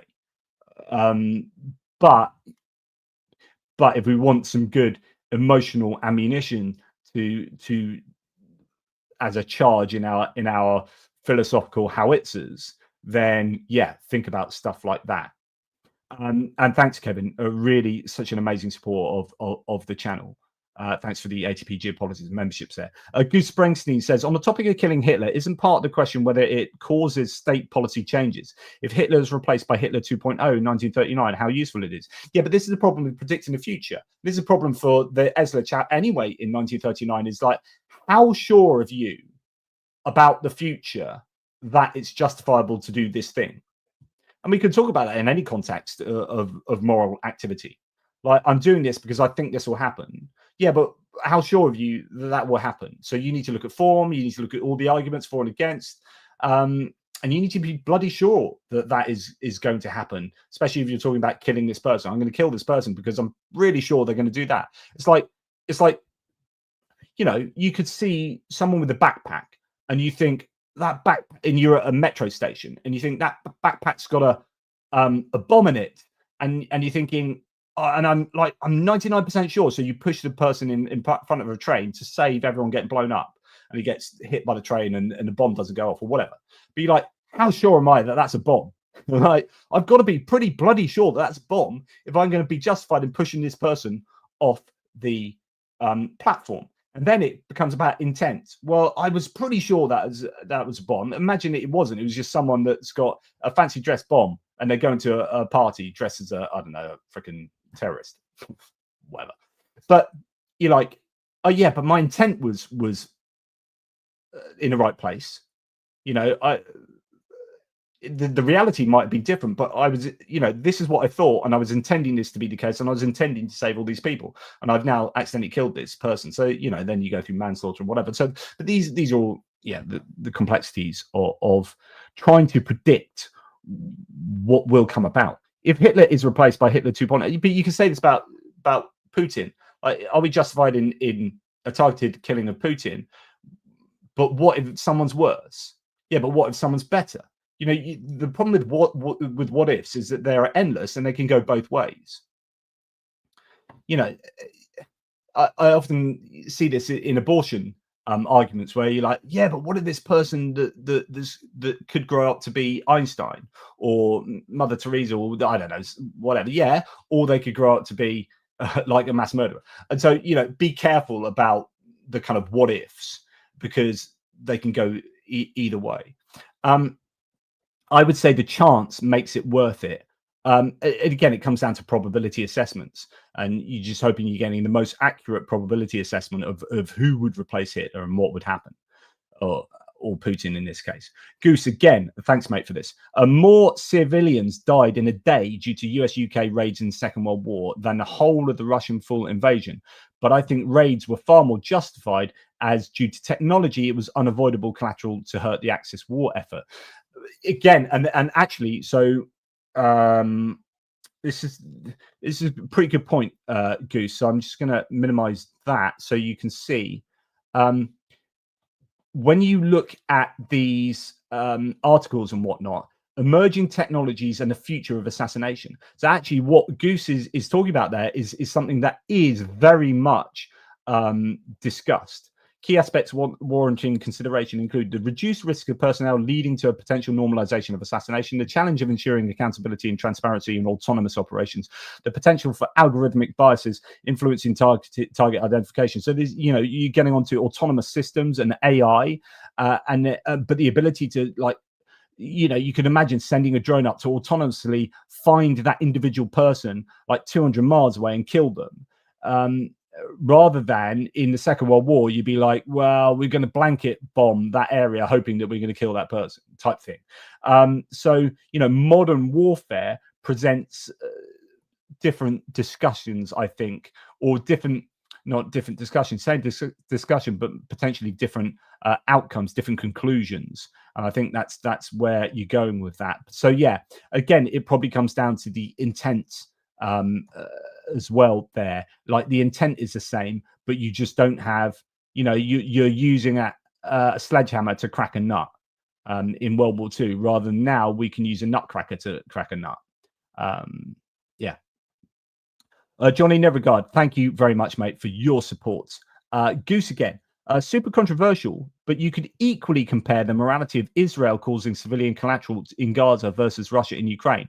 But that's a wasp nest you might not want to poke publicly. Well, actually, I've done that, and I've done on, was it this channel or my ATP Geopolitics, ATP Philosophy channel? I've done I'd never finished it, but I think I've got 5 videos into an Israel-Palestine conflict, looking at the history and then some of the moral discussions around that. But I'd agree that the issue with Israel is that they're trying to kill very few Hamas people, or relatively few Hamas people, who are hiding in civilian areas, and they're trying to crack a nut with a massive sledgehammer. And so they ended up raising whole civilian areas to the ground to try and kill these people. But the problem is, all the people that you're killing, the civilians you're killing, you're going to turn their family members into Hamas. Like, it's counterproductive, and it's also, I think, it was pretty horrific. Now, are there better ways to do that? Well, unfortunately, I mean, the situation for the Israelis is that the best way to kill in a targeted way those combatants, those terrorists, those Hamas terrorists, would be going street to street and finding them and identifying them and killing them. Problem is that then is far more dangerous for the Israelis, because you're going to lose all sorts of soldiers doing that. Right. Whereas with the first way, you're just flying over, dropping loads of bombs, killing loads of people, and hopefully getting some of those Hamas. But yeah, these are moral dilemmas. Like, do we have more Israelis die, but fewer Palestinian civilians, or do we have more Palestinian civilians die and no Israeli soldiers? But actually, in the long run, you might have more Israeli civilians and soldiers dying, because you've militarized a bunch of civilians whose family members were killed in those blanket bombings on Gaza. And so I would argue that Israel have not, I don't think it's proportional. So we go back to the proportionality. I don't think what they did was proportional, and I think the ramifications. In fact, let's go and look at that. Those three bullet points here, which is the legitimacy of targeting individuals based on their actions versus their intent, the potential for collateral damage and then impact on innocent lives, and the long-term consequences of, well, it says legitimizing assassination, but I'd say the long-term consequences of doing that. So it can be counterproductive, that actually you're generating more terrorists than you are actually killing. So yeah, and I would say it probably fails on 2 out of 3 of those, the Israeli approach, and that's why I had an issue with what Israel were doing, or happen to continue to do. Actually, in fact, they're doing some pretty horrific things more recently, and that's kind of going under the radar. It's been pretty much normalized. Richard Bennett, thank you very much for supporting the channels. Really, really kind of you always. Now, Goose again, JP, cheeky question per Doris, but do not agree we should be able to assault burglars in the UK. People often get charged for disproportionate force.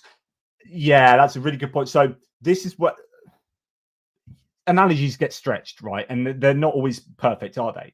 The thing is, the analogy that we're trying to use for Doris is actually an invading country doing the worst things. So the proportionality for Russia invading Ukraine is killing those Russians, right? The proportionality for this is why I included Ivan trying to kill Doris when he went in. That the last time I was talking about it, because that's a proportionality of her killing him back to, you know, that in self-defense. If he just comes in and is trying to nick a bit of silverware, some people might say that you're justified in killing them. And other people will say, no, that's not proportional. And, you know, and everyone else somewhere in between. Like, yeah, it's not a cheeky question. This is a really good question. I just don't, I think that's more relevant to the laws pertaining and the morality pertaining to that exact situation of trespassers on your property and burglary, as opposed to using Doris's analogy to a war. Because as an analogy to the war, Doris is justified in killing Ivan. But if Ivan was just breaking in and stealing silverware, then it's a bit of a different matter. Paul Gilbert, I even find Daria Dugin swimming with the fishes acceptable, even though she was not the target. Brought it home to Dugin. Yeah, and as I say, so some people will find Daria Dugin a legitimate target, and others strictly will not. It is, this is difficult moralizing, and, you know, pretty much grey areas. Let's go. All Game of Thrones, Unleash the Dragons. Khaleesi getting all retributive. Goose Springsteen again says another interesting topic, and thank you, Goose. Lots of really good questions and lots of very generous support, so thank you. Another interesting topic is the extrajudicial actions of Israel post World War II, like killing Herbert Sukas without trial in Uruguay for his genocidal actions. I don't know anything about this, right? I don't know that situation. But yeah, like extrajudicial killings, I would say are not permissible. So I would say that would be impermissible, and you should try everything you can to get hold of them. The question then goes back to what we were talking about earlier. Was this a well-ordered jurisdiction? So was Uruguay a well-ordered jurisdiction? And that's why you would like to have extradition treaties. But what if Uruguay didn't have an extradition treaty and you've got a Nazi war criminal? Do you go, how but the thing about that Nazi war criminal is that it's reactive rather than preventative. So you're reacting to something they have done rather than preventing them from doing something. So I would say in all of the Ukraine cases at the moment, it's preventing people from doing further things rather than punishing them for doing something they've already done. I think punishing them for something they've already done is far less justifiable, because that's been and done, unless they're going to do more similar things like that. And then, you know, this takes us back to here. So preventative versus reactive assassination. Preventative assassination refers to the targeted killing of individuals perceived as imminent threats to national security or military objectives. This approach is premised on the belief that eliminating a potential adversary can avert future crises and safeguard lives. In contrast, reactive assassination occurs in response to immediate threats or attacks. This type is often viewed as a retaliatory measure aiming to restore balance to deter further hostilities. Now, with the Israeli situation in Uruguay, I imagine, and I don't know the situation, but it's not going to be deterring future further hostilities, because that World War II has been and gone. So that was just retribution. And I would be inclined to get onto discussions of free will, and actually that retribution plays no part philosophically certainly in my worldview. We have it very emotionally. It's very hard to distance ourselves from our emotions. People like Strawson, was it Galen Strawson? Sorry, there's P.F. Strawson and Galen Strawson, father and son philosophers. One of them was saying that we have what are called reactive attitudes that are very difficult to like extricate ourselves from. And these psychological reactions we have to things are part of who we are, but actually they're not often philosophically justifiable. So getting, you know, really angry and wanting retribution, yeah, there's an emotional component to that, but actually you're not justified philosophically. So here, I wonder whether Goose is talking about a kind of a retributive emotional response to this war criminal, so they go and kill him. But actually that, for me, and I don't know the situation, but for me that would not be permissible, and that would not be justifiable philosophically. Countries may justify such actions during ongoing conflicts, arguing that timely responses are essential for self-defense. So I think something like that would be more justifiable during a war, but if it's not deterring future hostilities, then it is not justifiable.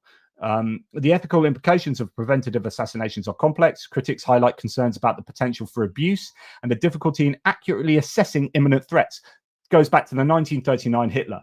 Like, are you accurately assessing the imminent threat of Hitler? It turns out that Esler was, right? And so therefore you could say it's more justifiable, but that's kind of a post hoc rationalization. At the time, how much do you know? How sure of you are you of your prediction? How justifiable is your prediction? How justified is your prediction? Conversely, proponents argue that it can serve as an effective strategy to neutralize risks before they manifest. The debate between preventative and reactive assassination raises significant questions regarding the principles of proportionality and necessity. It challenges military ethics in combat, necessitating careful consideration of when, if ever, such tactics can be justified within the framework of international law and moral reasoning. And remember, this is all from the editorial team at Total Military Insight, exploring the ethics of assassination, moral implications, and debates. Okay, but thanks for that question, Goose, and that was right on point and really interesting. I would say that's not justifiable. Happy to be proven wrong. Stupidity in essence again. Thanks, mate. Really appreciate your support. If the orcs, if the Russians had human morale, they would have killed Putin a long time ago. If a country leader had a leader acting like Putin, I would rebel right away and I would fight for the right. They are silent. Yeah, here's the problem: is that all of those that did fight for freedom and liberal values and I mean liberal values in terms of liberal democracy, not like woke or whatever, you know. Whatever. But we're talking about liberal democracies. All of those people fighting for the liberal rights and freedoms in Russia were kind of arrested, locked up. And it's very easy, I think, to say I would fight for that. And I'd like to think I would as well. But I would have been in prison within a month in Russia. I just would have been locked up. So then you're thinking, well, is it worth it? So then this is consequentialism. Well, okay, so I've said this, it's had no effect, and I've ended up in prison for 20 years. Would it be better for me to stay quiet and do things clandestine, still have my views and try and affect things in a very secretive way, maybe doing a bit of sabotage and partisan work? Do you know what I mean? Like, it's very easy to say that I would have stood up for my rights, but the problem with Russia and many of these dictatorial regimes is that they've got more members of the internal security services than their armed forces, and they just whisk people away and lock them up, and you never see them again. So I'd like to think that I would have protested, but I would be trying to work out whether everyone in the protest is going to be locked up and whether that's worth me going through that. But then you think, well, does it make me cowardly to not do that just so, you know, because I'm afraid of going to a gulag, you know, and all these questions that will come about. But yeah, unfortunately, you know, the people in Russia are complicit in what's going on in Russia because they're not standing up. But you can kind of understand why they're not standing up, because then it'll all get locked up or killed or beaten up and so on and so forth. Really difficult. And again, what I'm saying is you have a moral obligation as a citizen to watch your leaders in your country and act when they're acting stupid and immoral. Yes, but that's easy in a democracy. The point is, as soon as you get into this is why it's so important for the United States to hang on with every fiber to the freedoms and democracies and the due process. Due process is so freaking important. And you've got people in America saying we don't need due process. You had even Trump saying this last night about there shouldn't be due process with blah blah blah. Yes, there freaking should. If you let go of due process, that's one step into dictatorship, right? And so it's easy to say that we should watch our leaders and hold them to account. I can do that in my country. I can go and protest on the roads. I can do videos against my leaders, and I can go and protest outside Parliament. I can even throw eggs at a car, maybe, right? But that's because I live in a democracy. Could I do that in Russia? No, I couldn't. I'd be locked up. And so we must not project our own situations onto another country and the people in that country, because you know, you can do that probably freely in Denmark, and I can do that freely in the UK. And we need to hold on to the fact that we can freely do that.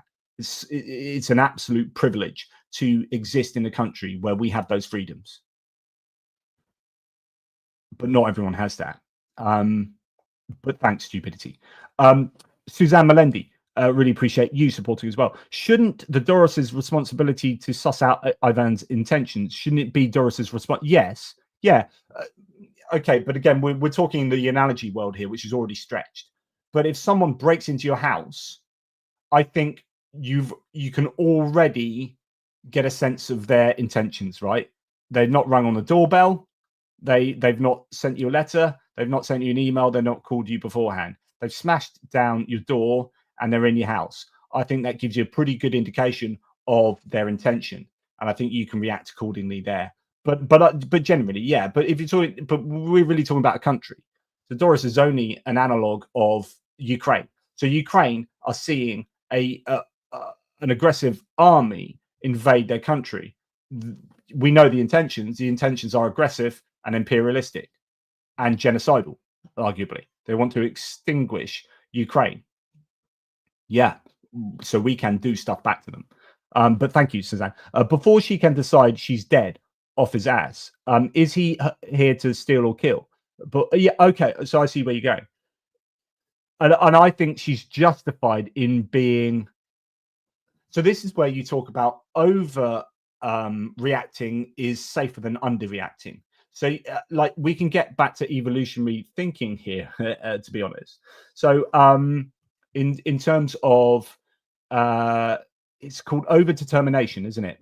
So you see a bush shaking over there, and you're like, it's either a tiger, or it's the wind, right? And if you go, oh, don't worry, it's just the wind, then think of a Carroll diagram. So tiger, not tiger, tiger, wind, and then so on and so forth. And you can put it so if it's a tiger, and I think it's the wind, then I go, oh, don't worry, it's the wind, then I die.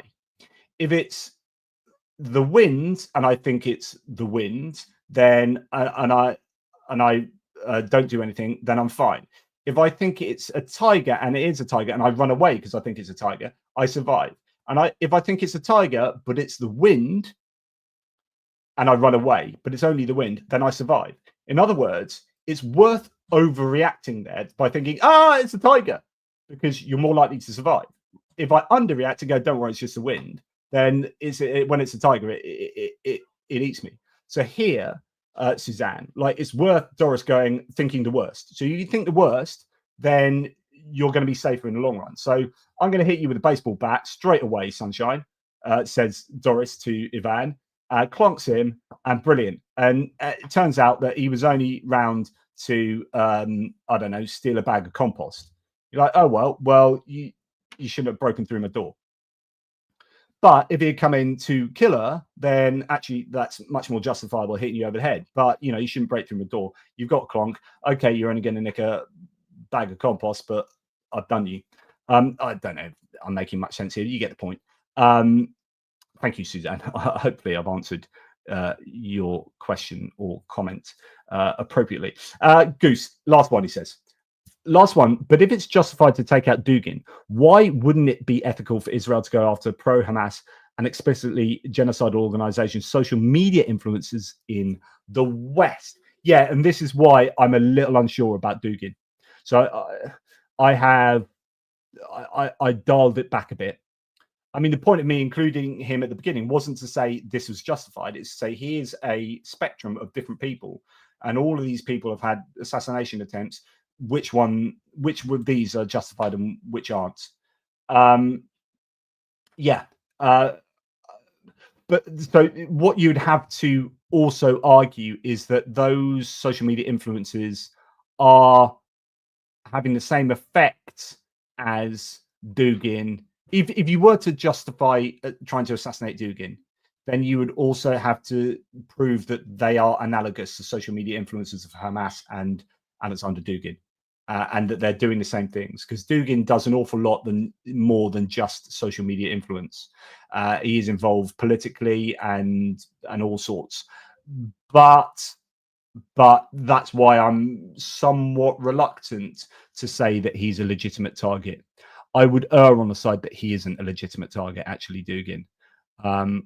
But I understand why they would want to go for him, because he's a horrendous human and is justifying genocide. I mean, I would say Alexander Dugin is kind of worse than Putin in terms of his thoughts. I don't know Putin's thoughts enough. But I could imagine a situation where Alexander Dugin was a worse person, but you're not as justified in targeted killing him as much as you are Putin, because Putin has functionally more effect on the war and is more ultimately responsible for the decisions being made to kill people. Whereas Dugin's like the thinking that's behind that leads you eventually to here, but I don't think he's as functionally involved in the war in that, in a way that maybe we could argue about the CEO of a Russian arms company is more functionally involved in the war machine than Alexander Dugin, and I'd say that CEO is probably more of a justified target than Dugin. Dugin is an ideas man, but a very dangerous one. But I don't know that we can go as far as to say he should be assassinated or targeted, killed. But let me know what you think. Right, I really probably should give my throat a rest at the moment. That's a lot of talking, and I've got quite excited about this. There's a lot of this is stream of consciousness, and hopefully my brain worked with you, because I do worry at the moment. My MS is, my walking is terrible. It's terrible at the moment, and I do worry about my MS. But hopefully my brain could still follow a thread, and give a bunch of explanations as to what's what here. And I'm no particular expert on military ethics and even assassination and military targeting. In fact, I did literally like 30 minutes of finding some articles and finding some excerpts here, like minimal preparation for this. And I'm very happy to be proved wrong by experts on this particular topic who know more than me. But hopefully I've been able to express myself well enough. Stupidity again. So what you're saying is that Ukrainians should have stayed home at Maidan in 2014 and not right. No, absolutely not. So I think you're misunderstanding me. So in 2014, the Ukrainians, they lived in a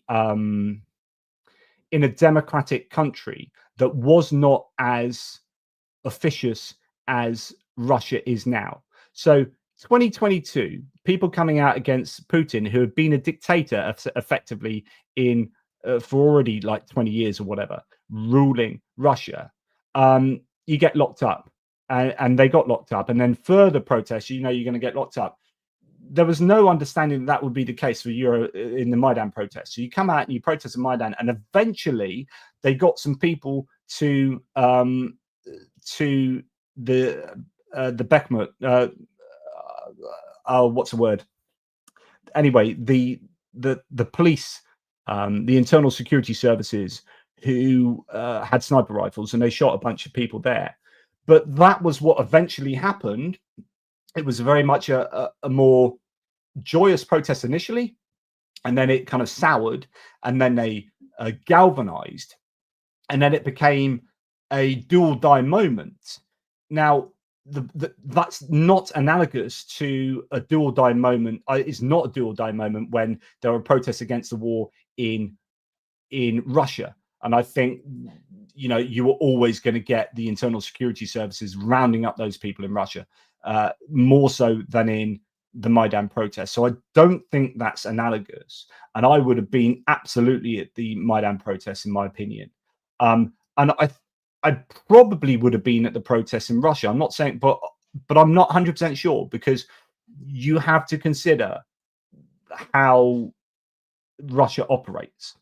And at the time, Ukraine wasn't operating in that way. Now, so the question becomes, like, am I willing to sacrifice 20 years of my life in a gulag to protest against the war for like half an hour on the streets?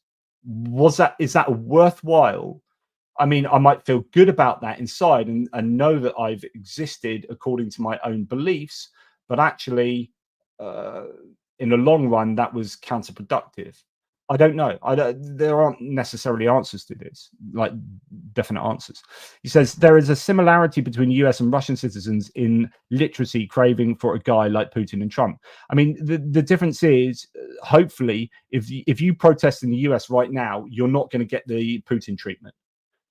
But who knows in 10 years if the US keeps going down that route. But yeah, thank you. I don't know if you if I express myself there correctly. Okay, so thank you, John Hare. Cheers, JP. Excellent and interesting. I'm glad. So don't know if there are any questions. Tell us, Sarah says, find a question. Tell us more. I've missed your other questions. I'm really sorry. I'm on my own today. Tell us more about nationalities of your subscribers, please. The largest segment are British. The next largest are American. And then there's a lot from all over the shop, actually. Canadians, Europeans, all sorts. So, yeah, but first is British. On my philosophy channel, my biggest segment was always Americans, but here actually British are more than American, interestingly. But yeah, thanks for asking. And I don't know. Yeah, Kevin says, great stream. Thanks, mate. Don't forget to hit the like button, of course. Thank you all for great support of Ukraine. All of us know who the good guys are. Yeah, absolutely. And I think that's really important in terms of understanding targeted killing. Is, you know, Ukraine are the good guys, and they won't have to do some fairly unsavory things. Again, you know, you could put even Dugin into that category and say, yeah, but it's for the greater good. And you could make a case that Dugin, again, killing him would be for the greater good. But actually, in and of itself, that's pretty unsavory. And but again, you'd have to put a case together as to how that is for the greater good and what the ramifications of killing Dugin would be. And hopefully, it wouldn't just be retribution; it would be actually functionally useful. But yeah. So remember that it is not like for like. So Russia targeting these places is not the same as Ukraine targeting these places in Russia. Because Russia are the wrong uns here. Goose then says, the question about Russian protests too is the consequences of your family. Would you protest if it destroys the future of your children too? That's a really good point. Yeah, I should have made that earlier. Should have thought about that, Goose. You're quite right. It's like me getting locked up isn't just about me. It's also about my dependents. So if I get locked up for 20 years and my kids then don't have income, my wife is on a much lower paid job than me, or I'm making this stuff up, but imagine you're in a situation, you're like, you know, all of this comes into the calculation. But it might be that still actually you think it's worthwhile you doing that. I'm not saying it isn't, but I'm just saying it's a complicated question. Right. I'll check out the live stream comments in more detail later, just in case I missed anything. But thank you so much. Thank you to Goose Springsteen for the amazing comments and support and stupidity in essence as well. Really, really kind. And thank you to all the super chatters and people who have given all of those many memberships out. Thank you to Mark Gould, Kevin Forst. Mark Gould, really, really generous. But Goose Springsteen, thanks a lot. Johnny Nevregard and Richard Bennett as well. And all of you, you're just legends. Okay. If I haven't covered anything, or if you think I've got anything wrong, please put it in the normal comment thread. Again, with respect, let's respectfully discuss things in good faith. As long as the dialogue is in good faith and it isn't just like troll behavior, then I think, you know, the threads can be really, really rich, fertile ground for good thinking. And I'm really proud of you guys as a community for being as wonderful as you are. So thank you. And indeed, this is it. Like, always good to think deeply on these issues with a Wizard of Ooze. So yeah, the unexamined life is not worth a living, as some old Greek fellow once said. Okay, well, thank you so much, everybody. Take care. I'm going to go and eat and drink a good long cup of tea. Take care, and I'll speak to you soon. Toodle pips. Not even Navalny could gather the Russians. That's a really good point. He was close. Stop saying these big things, because I'm trying to go. But that's worthy of a whole big discussion around what we were talking about, stupidity, with regard to, you know, how worthwhile these things are. Anyway, take care. Speak soon.